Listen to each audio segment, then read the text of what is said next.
¿Qué tal, mis buenos amigos? Bienvenidos una vez más al episodio número 12 del podcast Lo peor que te pueda pasar es que aprendas algo.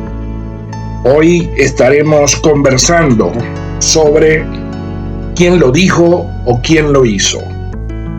Esta pregunta surge, puedo contarles esta experiencia, a raíz de que en algunas ocasiones he podido decir cosas o he escuchado a grandes comunicadores que afirman frases o atribuyen inventos en sus presentaciones a personas que no lo han dicho, que nunca lo han dicho, o le atribuyen frases muy usadas comúnmente a personas que no han dicho eso nunca en su vida o que no inventaron eso en su vida.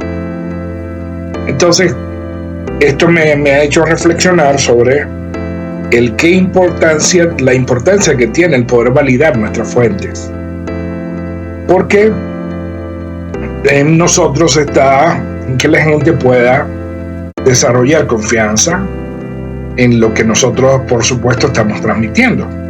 Y uno de estos errores, por muy pequeños que sean, en ocasiones somos lapidados por personas que difieren o están en desacuerdo de lo que nosotros podemos estar diciendo, inclusive de nuestras opiniones.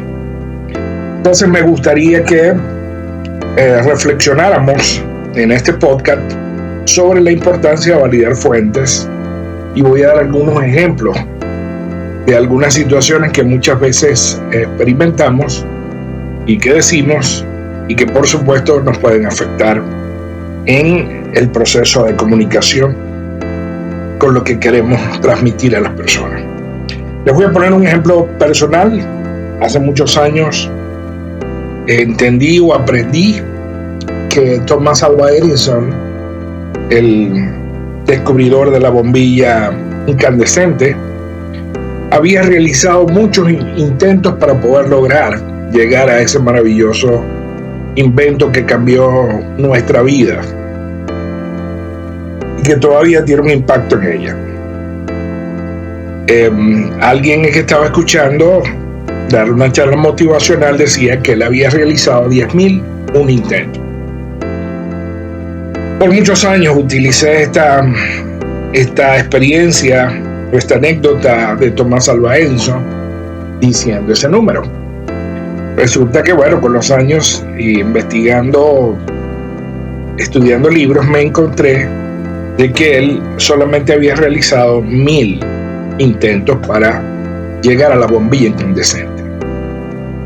Esto, por supuesto, me hizo ruido, porque cuántas veces habría dicho yo eso, personas me habían escuchado, inclusive había transmitido un error, porque eso también es el riesgo que cometemos, que podemos transmitir algo que es errado, y de tantas veces repetirlo se hace una verdad. Y qué conflictos a veces puede crear en una conversación amena un tema como este, tan sencillo pero con tanto impacto de acuerdo a la persona que lo diga. De hecho, validando esta información, me encontré con algo una frase que utilizó cuando se le preguntó sobre por qué había tenido tantos fracasos, y a lo que él respondió: no fracasé, solo descubrí 999 maneras de cómo no hacer una bombilla. Dijo: nadie te recordará por el número de veces que tengas éxito. Entonces aquí validaba lo que había escuchado, que solamente había realizado 1.000 intentos, a lo cual entendí que era muchísimo. Igual, por supuesto, con aquella exageración de los 10.001, era muy relevante. Sin embargo, con 1.000 ya era suficiente, es suficiente para que la idea de la persistencia que tenía Thomas Alva Edison quede marcada en la mente y el corazón de personas que son emprendedores y que en muchas ocasiones también nos rendimos fácilmente a cualquier situación de reto que nos impide llegar a la meta en el tiempo que nosotros esperábamos que pudiéramos estar alcanzando esa meta.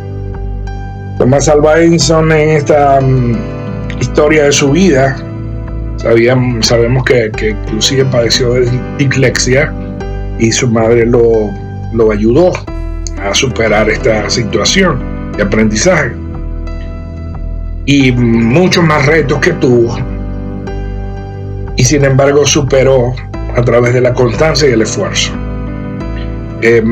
Decía una anécdota que sí leí en una oportunidad, que su esposa decidió, en vista de lo apasionado que era con el trabajo, sus inventos, o en mejorar los inventos que se le dieron también, que conoció, su esposa decidió colocarle su cama en su laboratorio, porque pasaba más tiempo en el laboratorio que en la casa.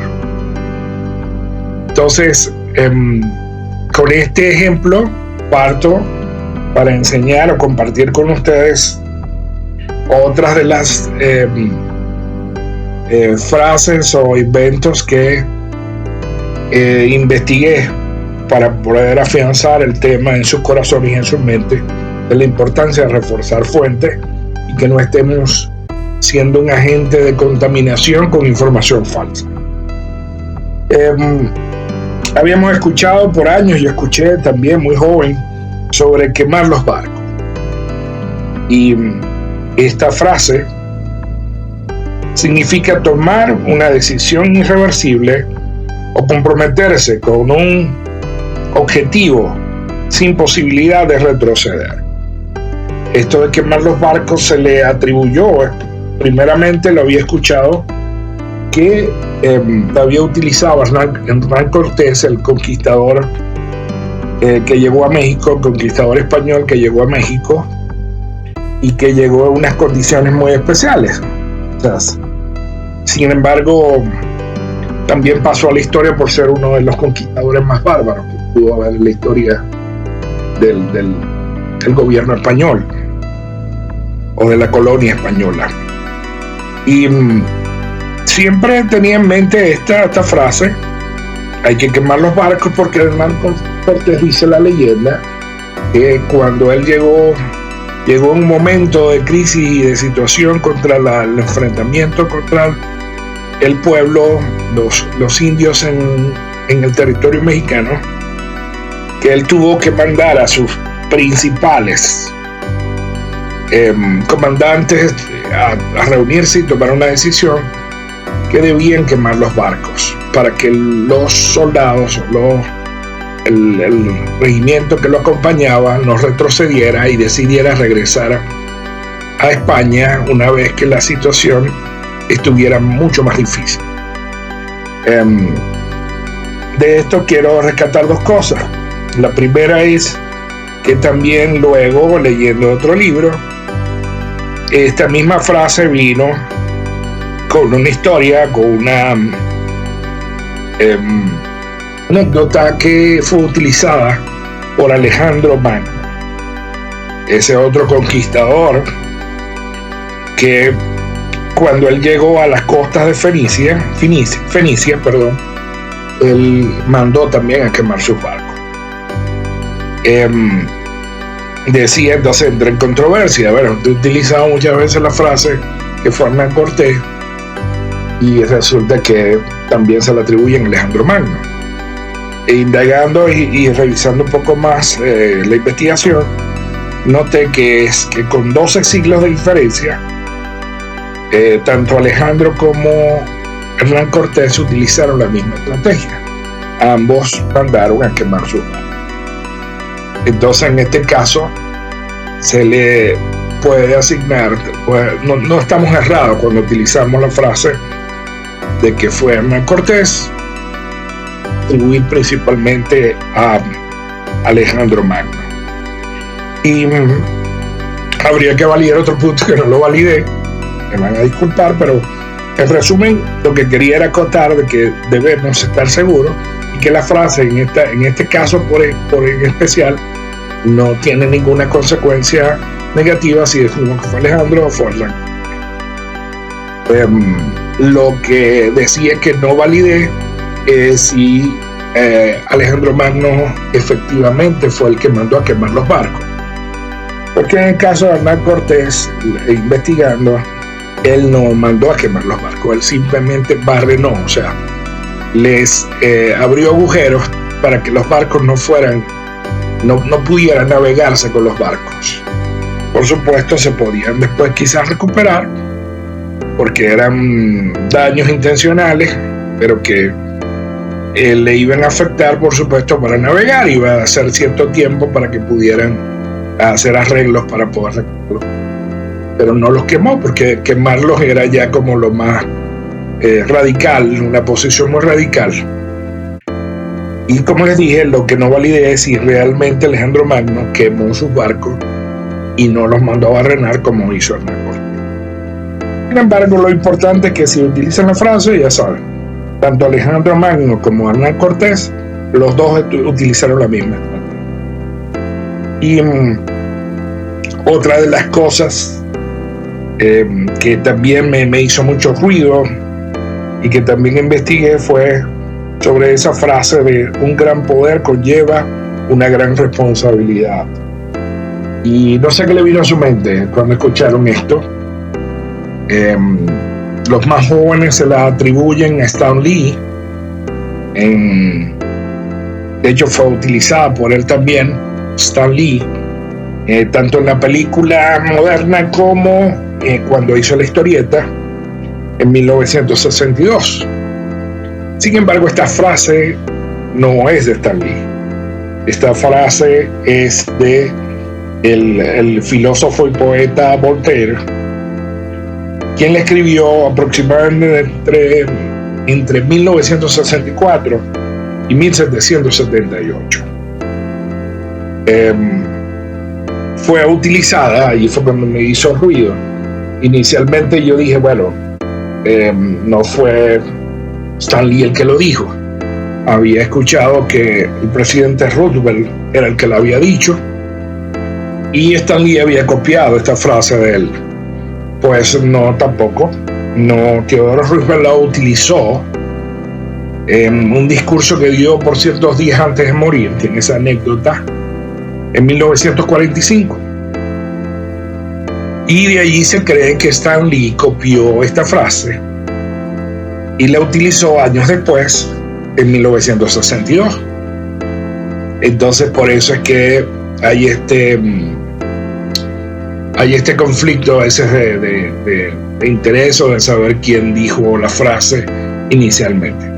Recuerden que de esto depende también el nivel el tiempo, es un factor importante, y también la prominencia que pueda tener la persona a la que lo está diciendo.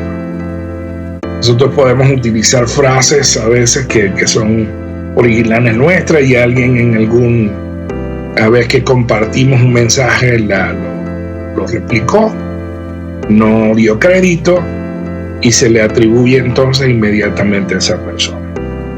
Sin embargo, nosotros, por eso es que es importante que validemos la fuente para poder evitar este tipo de errores y sigamos contaminando o haciendo que una mentira se convierta en una verdad.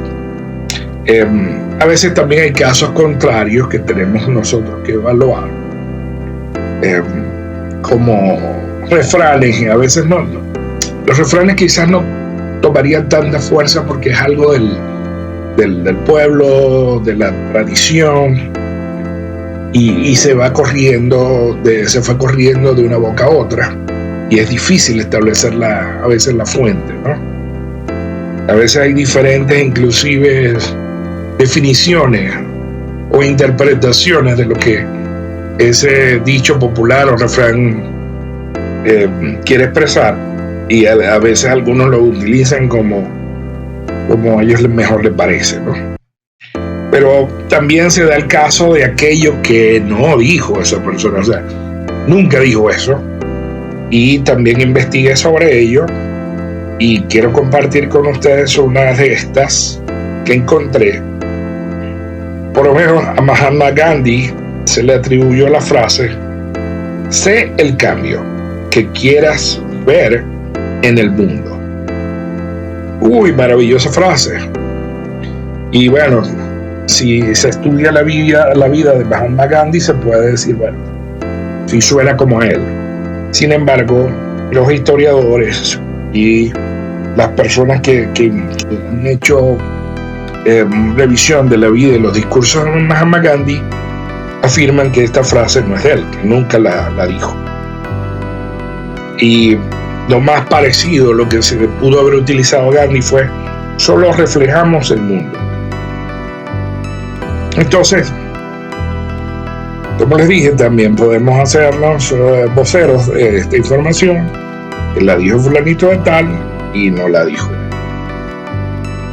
Recordaba una experiencia cuando estaba comenzando la misión.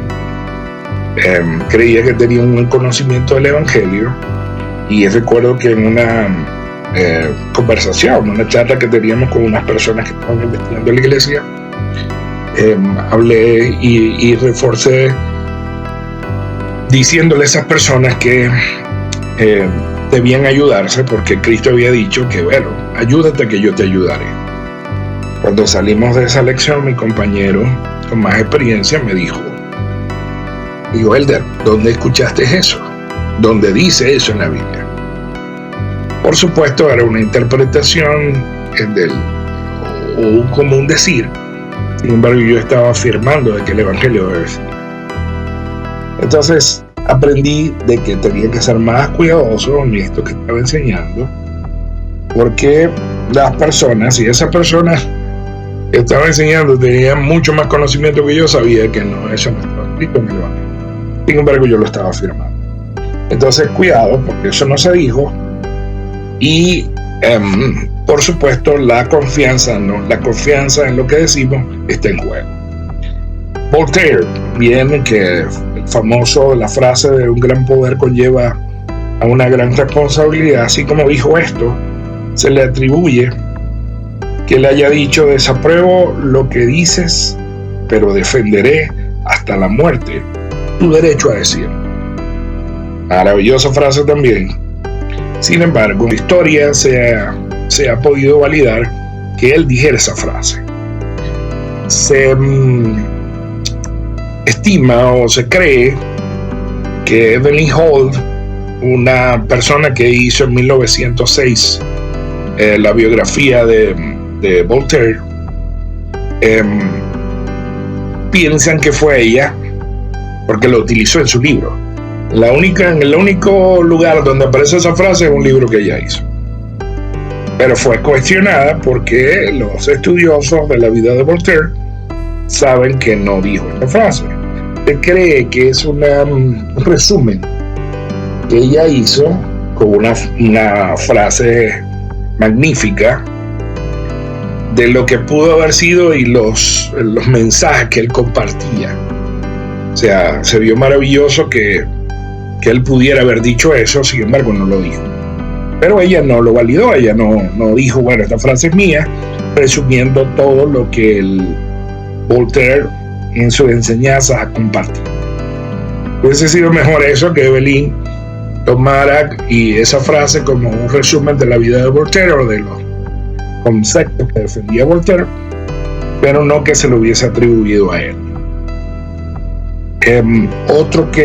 Otra frase de otro famoso, este fue un filósofo, estadista y escritor irlandés del siglo XVII, Edmund Burke, y supuestamente dijo: para que el mal triunfe, solo se necesita que los hombres buenos no hagan nada.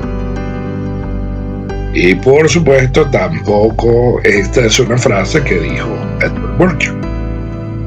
Lo más parecido que dijo a esto fue: cuando los hombres malos se juntan, los buenos deben asociarse. Que por cierto, esta frase real de Edmund Burke fue utilizada por el presidente Kennedy. Pues si en algún momento escuchen una frase de los viejos discursos que se le atribuyen, frases que se le atribuyen a John F. Kennedy, saben que no fue él el que la dijo, sino Edmund Burke. Muchos temas y frases o acontecimientos que se los atribuimos a otras personas, pero mi recomendación es, antes de decirlo, nosotros validemos si realmente esa persona fue la que lo dijo. Mucho cuidado con esto. Al final de este episodio voy a hablar desde lo que es la confianza, según la visión que aprendí hace muchos años de un gran estudioso del PNL, el doctor David Ribeiro. Y voy a hacer el podcast con ese concepto. Sin embargo, cuando hablaba también de inventos, también cometemos errores en los inventos. Estuve averiguando por lo menos los más, quizás con mayor tiempo en esta tierra, la cultura, y sin embargo estuve revisando qué inventos habían hecho ellos, porque también me sonó uno que recientemente no fue que aprendí, sino que validé. Por lo menos se dice que los asiáticos, los chinos, hace 2000 años crearon la brújula, la pólvora, la fabricación de papel y la imprenta. Y estaba viendo no hace mucho también un especial sobre Gutenberg, al quien se le atribuye la creación de la imprenta en 1453. Entonces se me hizo ruido. ¿Fueron los chinos o fue el alemán Johannes Gutenberg quien hizo la imprenta? Puede ser que en este caso los chinos hayan hecho un prototipo de un tipo de imprenta, y Gutenberg, por supuesto, se le atribuye la creación de quizás una imprenta o un modelo más moderno. Quizás en eso está la diferencia. Sin embargo, no hay ninguna mención cuando se habla de Gutenberg de que los chinos ya habían creado la imprenta. Entonces, en situaciones como esta es en la que nosotros debemos tener cuidado, porque podemos estar atribuyendo, como dije antes, frases o inventos, e inclusive situaciones de la vida que marcan o que dan un buen ejemplo a personas que no. Pido que tengamos mucho cuidado, reflexionemos mucho sobre este tema. Fíjense que valida el hecho de que cuando nosotros tenemos en conciencia porque hay que validar las fuentes, entra la veracidad. Y dice que en cuanto a la veracidad, que algo que es erróneo puede perjudicar inclusive la salud de la persona. Recuerden, muchos remedios, muchas cosas que por tradiciones hemos aprendido y no entendemos que a veces con la propiedad con la que podemos hablar, la gente puede dejar, inclusive buscando una esperanza, el que inclusive dejen tratamientos médicos por hacer el remedio de estos caseros que nosotros no tenemos ninguna validez de si han surtido efecto o no. A lo mejor en algún momento de la vida nos han hecho efecto a nosotros. Sin embargo, es muy preocupante cuando replicamos este tipo de información, porque hay alguien que lo puede tomar no como un consejo, sino literal, y puede hacerse daño. Por supuesto, la validez también es importante y debemos ser rigurosos en la fuente de la información para que esta validez se dé. Fíjense que no hace mucho le acompañé a alguien a leer un artículo sobre la posición del partido nazi en cuanto a su principal precursor de la publicidad, que era excelente. Yo como estudioso del mercadeo fue excelente en el proceso de comunicación, pero tenía un lado oscuro, y ese lado oscuro decía que una verdad repetida varias veces, una mentira, perdón, repetida varias veces se convertía en una verdad. Entonces había que hacer réplica. Todavía eso se mantiene y lamentablemente hay muchos perversos dentro del mundo de la publicidad y de la política de gobierno que la aplican para tomar incautos y poderlos llevar a que hagan cosas estúpidas y que hagan cosas que perjudiquen al general, al público en general o a la población en general, pero ellos logran su cometido. Entonces, mucho cuidado con esto, y por eso cuando escuchemos algo no nos vamos a volver tan negativos como de cuestionar todo, pero sí podemos preguntarnos si algo nos hace ruido es porque no está bien. El Espíritu de Dios está con nosotros y nos puede testificar cuando algo que estamos escuchando no está bien. Si no sentimos esos sentimientos de paz, de gozo, de tranquilidad en nuestro corazón, algo está sucediendo. Entonces, como lo quieren llamar, el que no es religioso, llámelo instinto, llámelo intuición y evalúe si lo que le están diciendo es algo verdadero o no. Y cierro con el tema de la confianza, y el profesor Laíl Ribeiro, doctor Laíl Ribeiro, decía que la confianza se basaba en tres, si fuera un triángulo tuviera tres bases. Una es la capacidad, el otro el ser sincero y el historial. Entonces, cuando hablaba de capacidad, por supuesto, yo no voy a ir a un médico que tenga que hacerme una operación, cuando llegue al momento de operarme lo vea con un manual. Imagínese, con un manual para él reforzar lo que ha aprendido. O por muy buena comunicación que tenga, voy a ir a un motivador a que me haga una operación de cráneo. No hay capacidad, entonces sencillamente no puedo tener confianza en esa persona. El historial va muy basado en cuántas veces de las cosas que me has ofrecido, de las cosas que has dicho, tú has tenido errores, has cometido errores. Si el historial va en contra y dice que son muchos, ya sé que no puedo confiar en ti. Y por último, ser sincero, el reconocer, el tener la capacidad para poder que la persona cree una conexión conmigo porque me ve humilde y me ve que yo lo que le estoy diciendo es real, que no invento nada, que todo lo que le he dicho es algo que a él no tengo nada que esconder. Entonces, capacidad, historial y sinceridad son indispensables para que la confianza se pueda dar. Entonces, estoy complacido, mis queridos hermanos y hermanas, de poder compartir con ustedes este episodio, y espero que sea de provecho para ustedes. Que tengan una semana excelente, que Dios les bendiga y que podamos encontrarnos y escucharnos la próxima semana con otro episodio. De lo peor que te pueda pasar es que aprendas algo. Te habló David Villalobos Monzán, David Young.